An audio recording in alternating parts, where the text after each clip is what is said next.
Hey, everybody. Welcome to the Horse Geeks podcast, where we look at horses and riders from the inside out. I'm Kirsten Nelsen, professional horse trainer, and with me is Deb Romero, certified Alexander Technique instructor. So, the last episode, podcast 34, we started with the title Walking Over Dollars to Pick Up Pennies.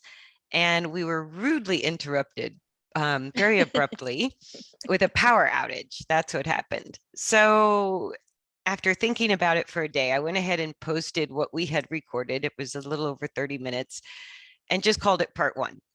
Because by the time the power came back on and everything was working again, Deb and I were out of time to continue the podcast. So anyways, that was part one. Today will be part two, talking about that phrase, which I use a lot, don't walk over dollars to pick up pennies. And what do we mean by that? So what it means is kind of questioning, are we overlooking opportunities? Are we missing something of value? Or are we missing an unexpected opportunity in order to kind of stick to our plan or check off our to-do list or get something done, right? Yes. Or even our training agenda. Like when it comes to the horse, we go, okay, today I'm going to do sweeping diagonals, across the arena at the trot, blah, blah, blah. And we have this picture in our mind, and then the horse has other plans and it doesn't go according to plan. So can we take advantage of responses that the horse gives us and work with what they give us rather than telling the horse, you should, you should, you should. And what it made me think of too, Deb, with the Alexander technique is you guys have kind of a catchphrase within Alexander technique called end gaining. So can you explain end gaining? Because I think it means the same thing. It's about walking over dollars to pick up That's exactly what I was thinking when you said that, because end gaining is getting to your goal and not participating in the process in between. So give me some examples. It can be such a simple thing, like I've got to be somewhere at a certain time. So you're rushing around and bouncing off walls and not even aware of where you are in your body or in time and space. You get kind of like tunnel vision. You're very focused on the end. And a lot of people, when they come to me, they'll say, am I doing it right? So that's one of the cues of, we think there has to be a right or wrong. Or even something as simple like when I took Alexander technique lessons, it was like brushing my teeth. So I'm always in a hurry to brush my teeth, right? Isn't that funny? And I started to have like receding gums from using the toothbrush too hard. Like, I'm in a hurry. Clean it, brush my teeth, type A personality, go, right? Get it done. Get it done. And then sort of in that thought of how do I go about doing the things I always have to do, like brushing my teeth, and went, oh, I could think of it as a spa treatment for my mouth instead of, hurry up and get the job done. That reminds me, when I came to stay with you in Florida once for a winter, the space that I was in, they had just built, and it didn't have a mirror in the bathroom.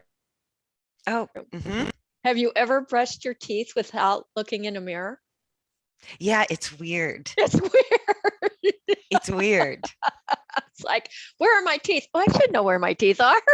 Yeah, it's funny how, and I also found, without pausing to think about it, in the sort of brushing my teeth really fast thinking, I would lean forward closer to the mirror. Like that would help me somehow.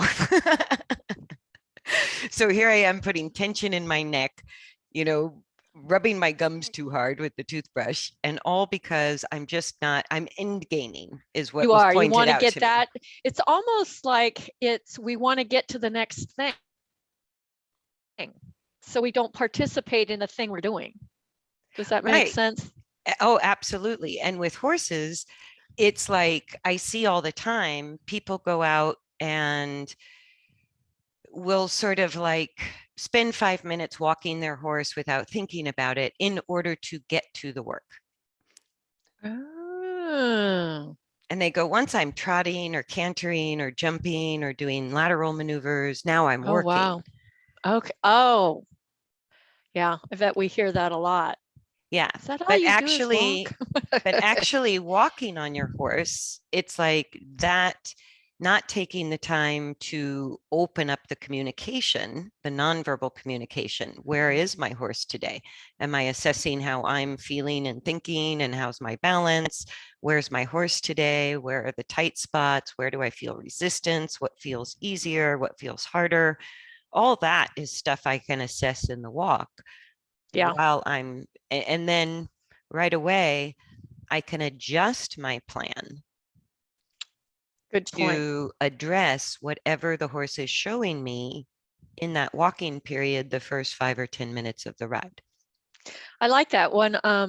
One of my Alexander teachers kind of presents it the same way.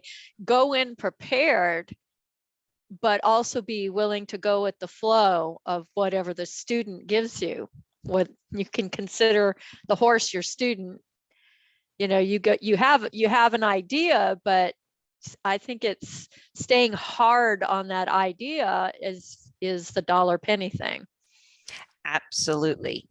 Absolutely. Yeah. And where we got cut off last time, I was talking about lunging, which is always a great example of, putting maintain gait, maintain direction as the objective of work over the quality of the movement, or balancing the energy of the forward motion, or developing self-controlled forward motion Yes. balanced with self-propelled forward motion.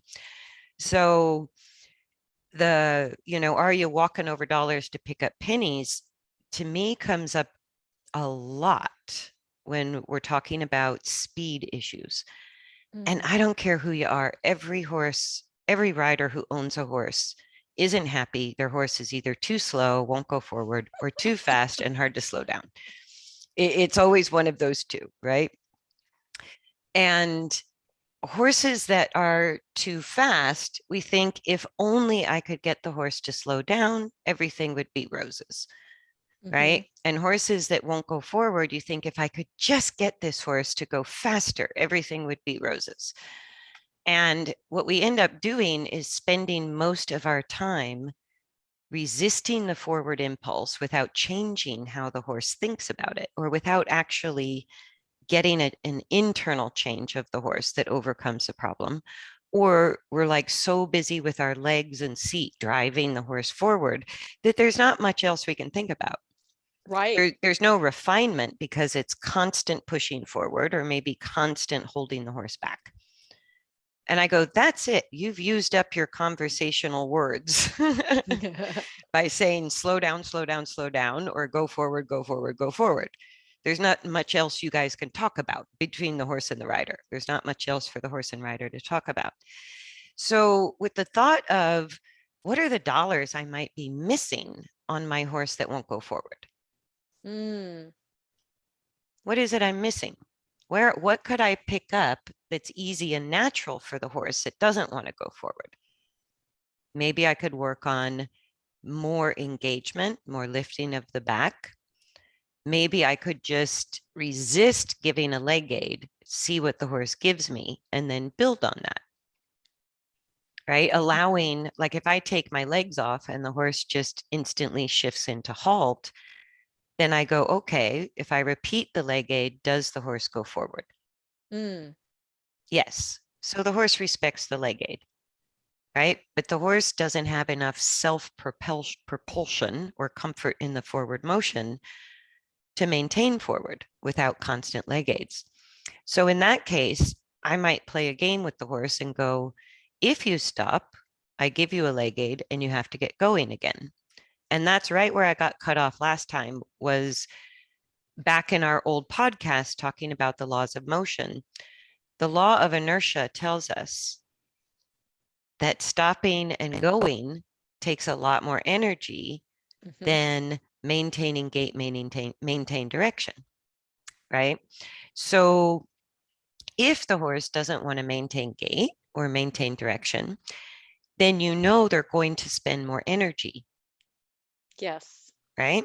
So I just let that work for me, because horses that don't want to go forward also tend to think a lot, Yeah, they do. right? So they kind of think their way through things rather than being reactive. They sort of are more strategic. So I go, okay, if you stop every time I take my legs off or relax the whip if I were on the lunge line, then go ahead. I'm just going to ask you to go forward again. Yeah. And so what happens is they start to feel that highway miles are far more energy efficient than city miles, right? It starts to cost them more energy to stop and go and stop and go. So that way I can stay out of the argument and they have a reason to continue to go forward. Mhm. And if I can change that in a horse that lacks forward, then I can build speed. Yes. But if I try to build speed and the internal desire of the horse is uncomfortable or resistant or to forward speed, then I can get the faster speed, but internally the horse is still thinking, when do I get to stop? When do I get to stop? When do I get to stop? It just came to mind too. I consider this dollars over pennies the same thing as riding it just in straight lines, or you know what I mean? Thinking that you can do everything linearly, but there's so much more out there, 3Ds, spirals, like circles or serpentines, or we get this thing that I've got to ride from letter whatever to letter whatever in a straight line. Or So follow the that, rail. or follow the rail, that's a good one. And I think that's kind of like linear movement, and the body just doesn't work that way. I mean, there's all sorts of movements. Like you said, if the horse is coming to a halt, what are you going to, you have to change it up. You can't beat a dead horse. Right. Right. Or as a teenager, I was a jump rider. And so the sort of walk, trot, canter part of the lesson or the ride was like, okay, obligatory, follow the rail, walk, trot, canter, transitions. When do I get to jump? When do I get to jump? Right. I And then, remember those days. so that's a good example of just walking over the walk, trot, canter quality to get Hmm. to the jumping. Right. And many years later, to improve the jumping or to develop a horse to become a better jumper, the dollars were in the flat work. The dollars were in the walk, trot, canter, and improving the balance in the walk, trot, canter, both on straight lines and turns, and becoming more adaptable. Because if you think, stadium jumping, which is much faster with higher Hmm. jumps and tighter turns compared to hunter, all of those tight turns that you practice and straight lines, all the strides between the fences Yes. is what makes a better jump. Yeah, I always used to tell riders, use your corners in a jump ring. Make sure you use the corners when you turn. Go into the Balance, corner. like level the corners, Yeah, because a lot of level it. times if you're imbalanced coming around a tight turn, there's a little bit of tilting in the Yes. horse's torso. So like a motorbike going around a turn. Right. So that tilting is going to overload one set of legs and one front leg and disengage one hind leg. So Hmm. then if you come to an upright out of a corner, you can't take it. You'll take down a rail because you're not level and engaged coming up to that fence. Exactly. Yeah. So the dollar is in how you do a tight turn, Exactly. which sets up for what sounds funny, but ultimately becomes the penny is getting over the fence. Yeah, because I think the breeder I got my horses from, he used to design the cross country courses here in Virginia. And he said there's only 3 types of jumps. Water, vertical, and it's really not about the jump.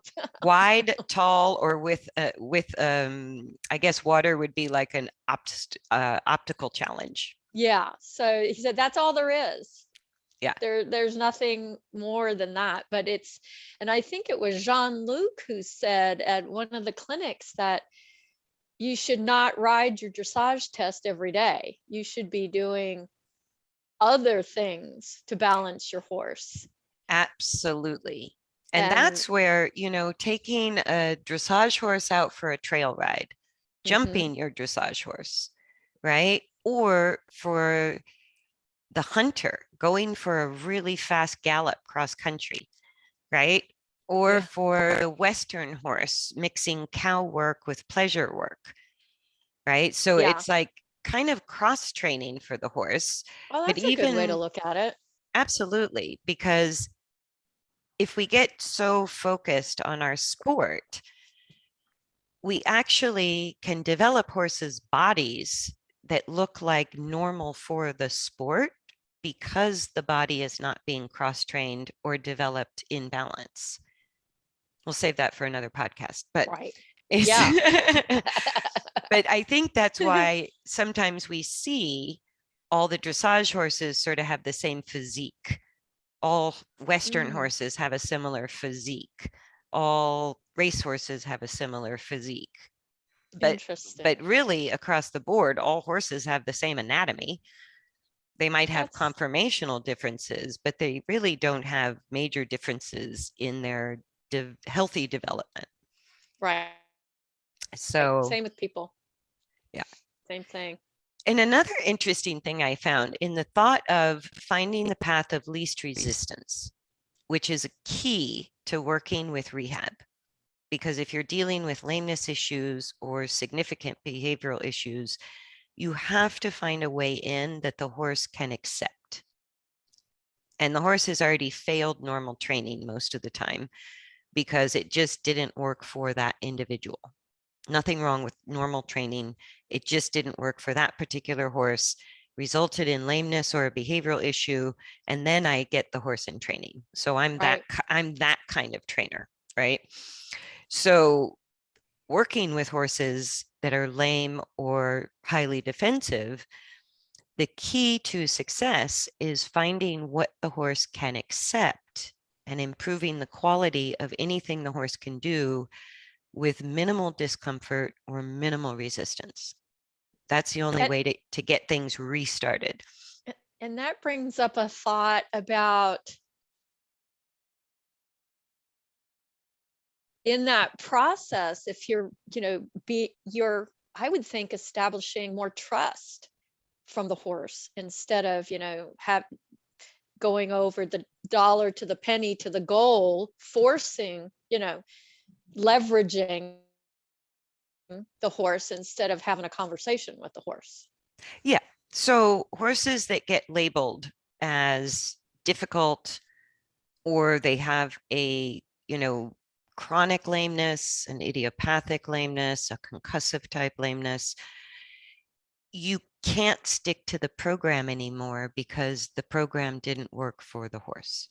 Right. And what's challenging, what I love about rehab training is the creative part of it. It is. Yeah. So yes, establishing trust is a must because these horses have come to a higher level of defensiveness, a higher level of skepticism.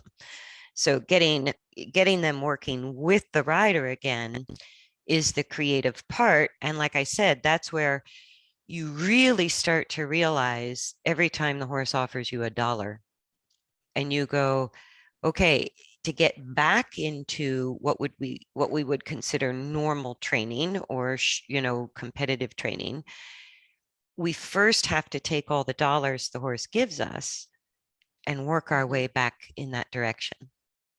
So it's possible to get them back into regular competitive training, but the creative process, the training process is very different because you have to know, you have to recognize each time that horse offers you something that is part of the ultimate puzzle, you got to Mhm. take that piece of the puzzle and build on it. Yes. And it comes in unexpected ways, right? And so these horses are already prepared to go to battle if you try to tell them, this is what we're going to do. I have one like that. Yeah. Just on a simple task. Well, it's usually not that simple, of loading in the horse trailer. I mean, that's another example Yeah. of how the level of tension can really affect whether that horse gets in the trailer or not. If my end goal is you have to get in the trailer now, No matter what. no matter what, I have a horse that's going to go, no, no, no, no, it doesn't work that way. If I Yes. just say, when you're ready, get in the trailer, then it's no problem. Yeah. Or if the horse gets scared during the trailer ride, if the horse has fear getting in the trailer, out of the trailer, you can get the job done with leverage. Like, say you have an Mhm. emergency and you have to get it done. And I've done hurricane evacuations where I've had to get horses in trailers in ways Right. that I wouldn't consider ideal. But I know every time that happens, the next trailer loading will get harder. Yeah. And the next one, and the next one, and the next one. And so at Yes. some point, you have to reverse that and go, how do I establish the feeling of safety and comfort in the context of being in a trailer for the horse? Good point. Mhm. So the dollar is the horse internally feels safe and secure. Yes. The challenge is getting in the trailer, Yes. but stuffing a horse in the trailer is just 5 cents worth of pennies, right? But you threw away 95 cents of the dollar to get it done. Yeah. And you don't know now, you don't know what state the horse is going to be in when you arrive at your destination after that. No, and you take it, there's enough risk trailering horses and being on the road with a horse. But a horse that gets into the trailer while is still fearful, those are the horses that go under the divider, land in the Yeah. manger, bump their heads, cut their legs, turn around in the trailer and Oh, get wow. stuck. All of those kind of panic reactions are, the more the horse accepts with a feeling of safety, getting in the trailer, getting out of the trailer, staying in the trailer. Food can be a great kind of bonus, but if the horse is genuinely fearful, the food won't make any difference. No, You can use whatever, exactly. and they're like, Callie won't get in. Food doesn't stimulate her to get in the trailer at all. So it yeah. doesn't do me any good. It And if has to food be, if food works, I'm all for it. oh, me too. Yeah, It because works with my other two, but it doesn't work with Callie. yeah, And and, I just have, if she goes into that fear mode, yeah, you're going to be there a while. it's 45 minutes, just about. Yeah. Yeah, and I So, find the way I sort of figure out if a horse has a genuine fear of getting in the trailer or if they kind of just don't want to, oh, I have one. Yeah. I go, the food is what makes the difference. If a horse says, I don't really feel like it, I don't really want to get in the trailer, but it's not a high level of fear, then the food will make a difference. And if it really is genuine fear on the part of the horse, the food won't make that big Yeah. of a difference. Yeah. My other mare, her mother was like this too. You never have to use the whip. You just have to have it next to the trailer. Yes. Yeah. If she sees that, she knows she should get in. But if I don't put it there, she's like, ah, well, you're not serious about this. I don't really have to get in. Yeah. I don't have to get in. Yeah. Yeah, and those are all the nuances of things that come up. You know, when people try to make hard and fast rules about how to trailer load a horse or how to do a dressage test or how to build, develop your jumping horse. Mhm. It's like everybody has a program, but ultimately how the horse responds is what makes the program work or not work. Because Exactly. the response they have is out of our control. They That's a good respond how point. they respond, right? And So I think that's that linear thinking we have. A plus B always equals C. Well, no, it doesn't. yeah. And if we don't accept that and say, oh, well, okay, maybe that is a good idea from your horse, let's go with it. Yeah. Then, And so like one of the things that really surprised me was working with horses, and I'll go back to just the simple issue of my horse is too slow, my horse is too fast. mhm, So in working with rehab and finding the path of least resistance and thinking about looking for dollars, not stepping over dollars to get the job done, I went, what if I asked the slow horse to make more frequent halt transitions? What if I actually asked for that? Right. And so every time the horse would go forward and slow down, I would just pick up the reins, use my back, and ask for halt. And then I would ask him to go forward again. So instead of having a lethargic kind of creepy walk or trot, I would say, okay, when you lose energy, we're going to go all the way back to halt, and then we're going to try it again. And when you lose energy, we're going to go all the way back to halt and try it again. That's a complete opposite of what our instinct tells us to do. yes, Opposite. And I go, yeah, opposite instinct usually works with horses very well. it does. And it did. The more I would ask for downward transitions on a slow horse, the more energy they built up. And they would build up more and more energy and try not to halt at a certain point because it was more work. It was more work to halt Yes, and go and halt and go. And so what that did was it created a little bit of a buildup of energy and the desire in the horse to keep going forward. It did both of those things. And so I went, that worked pretty well. So then I tried it with horses that I couldn't slow down. And I go, how fast do you want to go? Right? If you want to canter, if it's safe to do so, we canter. If you want to trot, I'll trot as long as you want to trot. Posting is easy when the horse wants to go forward. Right? So the horses that I couldn't slow down, most of them didn't want to canter. I mean, if it was really like a scared flight runaway, then I go, okay, we're going to canter in a circle right. or in an arena until you In can a slow yourself controlled down. circle. Yeah. And I'm going to be up in a half seat the whole time, but we could do that. And sure enough, if I let horses canter as much as they want to canter or trot as long as they want to trot, it usually isn't more than 10 minutes. It's like 10 minutes and they go, hey, could I slow down? Yeah, I I'm think I'm like, done. sure, sure. Because I didn't react. I go, well, you don't get run away with if you can ride as fast as they go. You're never have on a runaway. That's true. So I go, just ride them as fast as they go, as long as you can stay safe doing it. And eventually, like I said, usually not more than 10 minutes. I mean, really extreme horses, they might go a half an hour, but it's pretty rare that a horse is going to run away with a rider for an hour in an arena or Yeah. in a somewhat contained area or on a circle. Or And even when they're just out loose, if you think about it, just in the paddock, I yeah, don't they see. haul ass for about 10 minutes and then Yeah. they're And then done. they go, oh, that was enough. Yeah.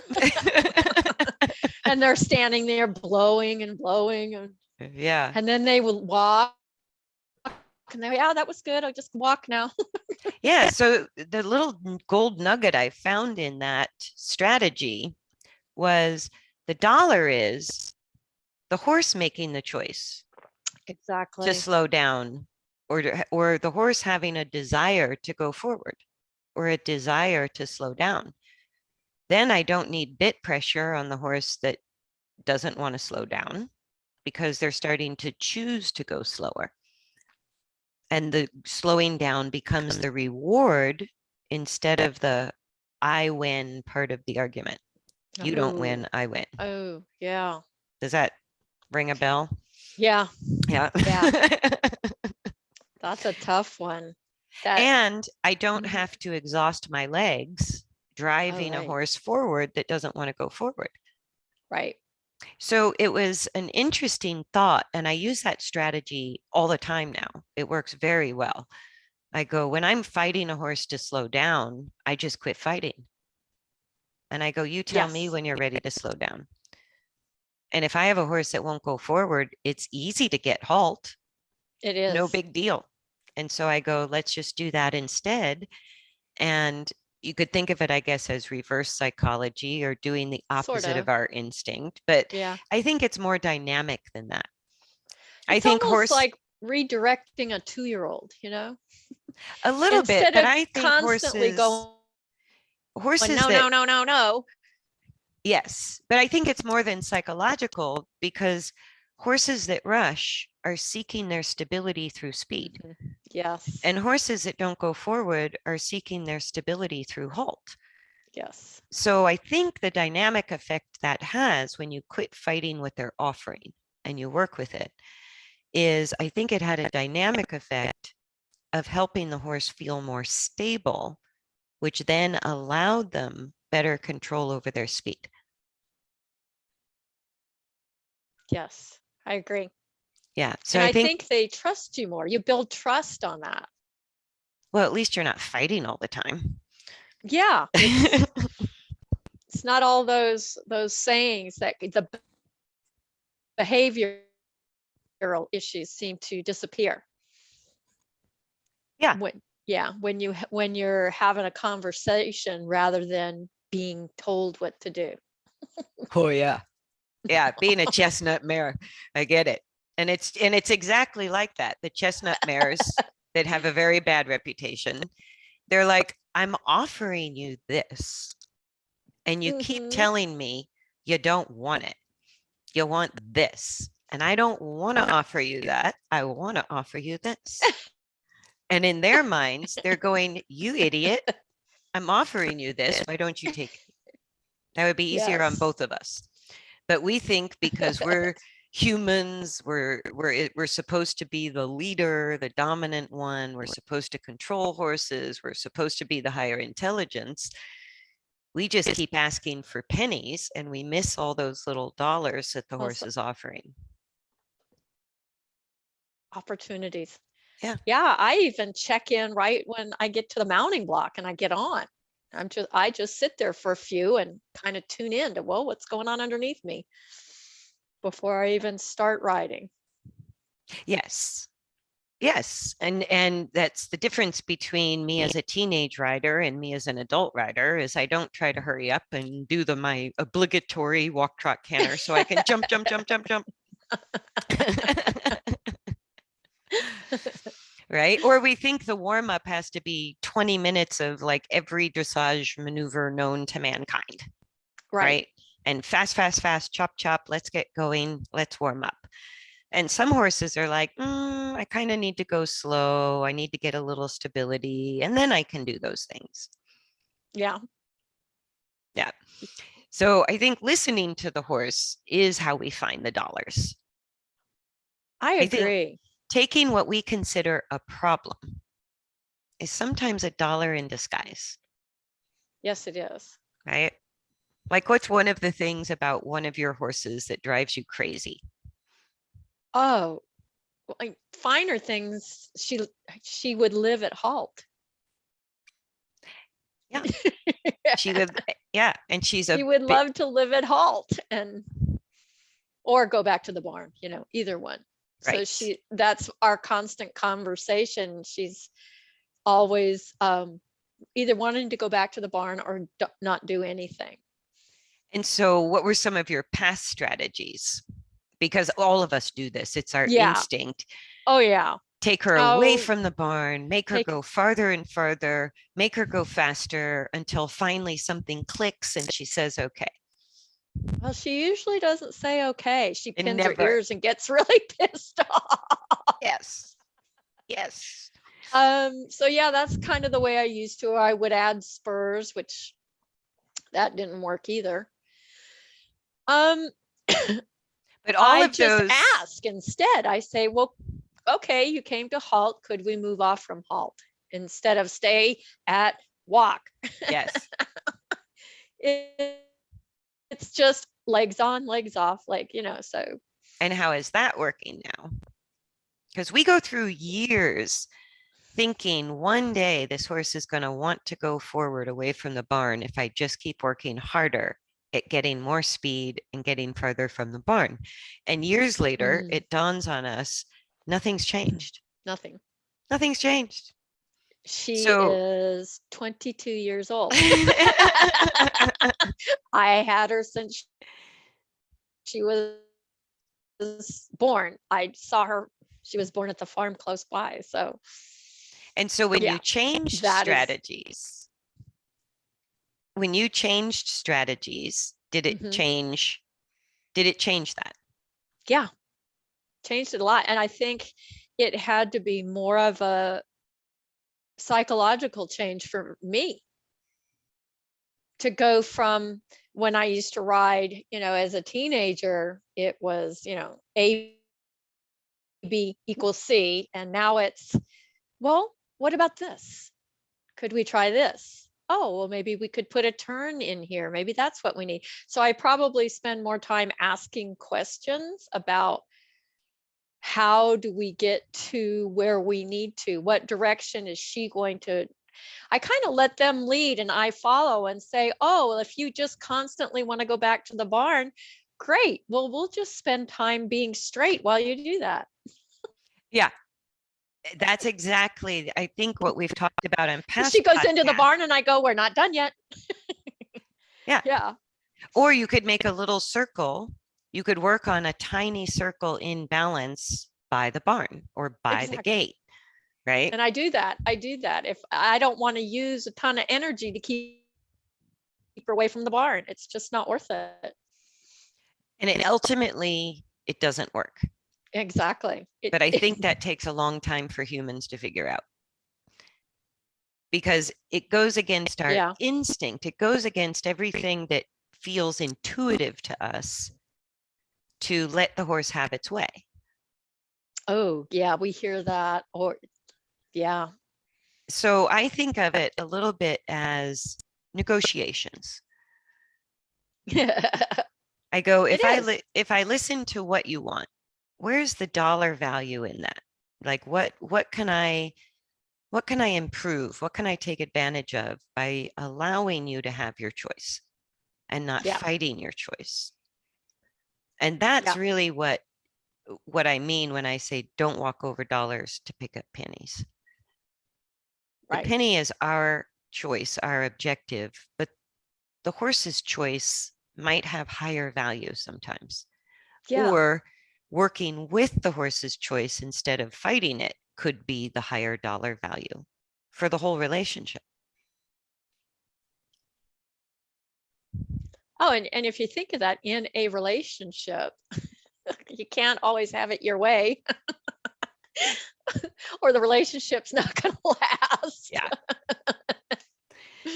This is true. And I Yeah. think our horses remind us of that often, as do our spouses and our children. Yes. There's got to be some give and take. Even the cats. Yep. Even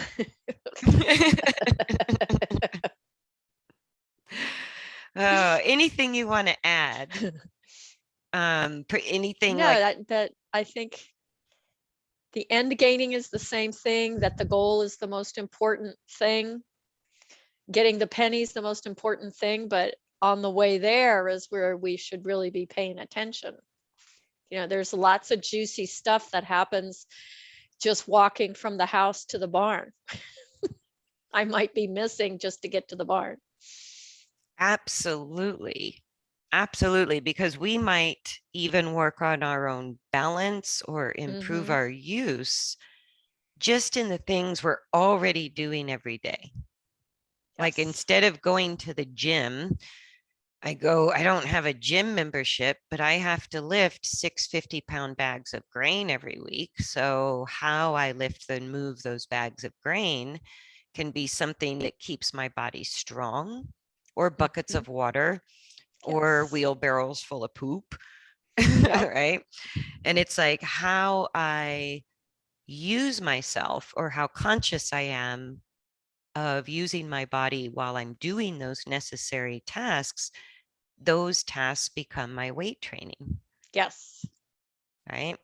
Or, I have a long, narrow 5-acre farm. I'm walking all the time, Yes. right? So I go, how I'm walking, instead of thinking I've got to get to point B, Yes. I go, how I'm walking can strengthen my balance, strengthen my use, be a good cardio workout rather than hurry up and get there and put my neck in contraction and my low back in contraction, or, stress out my knees or my hips or anything like that. I agree. I think those are the dollars we can look for. And as we age, I think it becomes even more important. I agree. Yeah. We're not quite Yeah. as resilient getting away with misuse of our body as we get older. No. Oh. Good. So I think we'll wrap it up there. But I hope you guys enjoyed the walking over dollars to pick up pennies. And thank you, Amy, for that suggestion in the comments. Yay. So please do comment, subscribe, share, like, all of those different things, and join us again next week for another Horse Geeks podcast. Thanks, everybody. Bye, everybody.